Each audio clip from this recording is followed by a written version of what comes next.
Saudi আরব যারা police ক্যাম্পে কাজ করছেন তারাই হয়তো জানেন যে এখানে কাজ করার কত আনন্দ।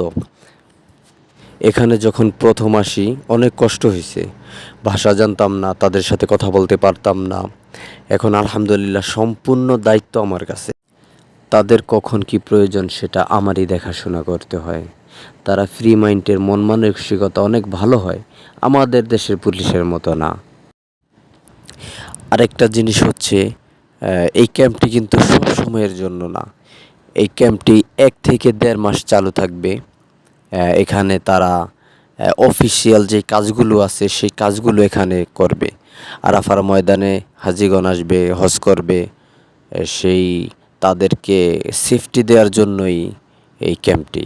আপনারা জানেন যে হাজি সাহেবরা যদি কোনো অপরাধের সাথে যুক্ত হয়, কোনো অন্যায় অপরাধ করে, তাদেরকেও কিন্তু ধরা হয়, তাদেরও কিন্তু জেল হাজত হয়।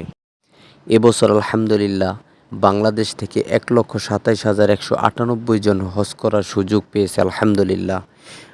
গত বছরও এ সংখ্যক লোকই হজ করার পারমিট পেয়েছিল। আপনাদেরকে যদি আমি একটু দেখাই হাজি সাহেবরা কোথায় থাকবে, কোথায় তারা অবস্থান করবে। আমি যেটুকু জানি যে তারা এখানে 1 রাত 1 দিন অবস্থান করবে। এখানের কাজ এখনও চলমান, হয়তো আর অল্প কিছু দিনের মধ্যেই সম্পূর্ণ কাজ কমপ্লিট হয়ে যাবে। এখানে কিন্তু আমাদের বাংলাদেশি ভাইরাও কাজ করে। তাদের সাথে কথা বলে আমি যেটুকু জানতে পারলাম যে আর 1 সপ্তাহের ভিতরে সম্পূর্ণ কাজ কমপ্লিট হয়ে যাবে। এর মাঝে একটি বিষয় আপনাদের সাথে শেয়ার করি। সেটা হচ্ছে গতকাল রাতে আমি আমার মুদিরের সাথে বাকালায় যাই। আসার পথে উনি আমাকে বলতাছে যে তুই পড়ালেখা কোন পর্যন্ত করছস। পরে আমি বললাম যে আমি মাদ্রাসা লাইনে পড়ালেখা করছি, আমি হাফেজ। পরে বলতেছে আলহামদুলিল্লাহ, মাশাআল্লাহ, তাবারাকাল্লাহ। উনি মানে অনেক প্রশংসা করলো আমার। পরে উনি আমাকে বলতেছে যে 50 রিয়াল আমাকে হাদিয়া দিছে। তো এই জন্য এই বিষয়টা শেয়ার করলাম যে আসলে ওনাদের মন মানসিকতা অনেক ভালো হয়। আর ওনাদের সাথে যদি আপনি মিশতে পারেন তাহলে আপনি বুঝবেন যে আসলে ওরা কীরকম ধরনের মানুষ।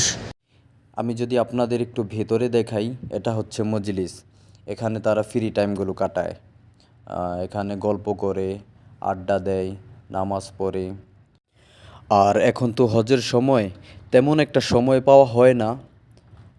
অনেক দিন পরে একটু সময় পাইলাম, তাই আপনাদেরকে দেখানোর চেষ্টা করলাম। জানি না কতটুকু দেখাইতে পারছি।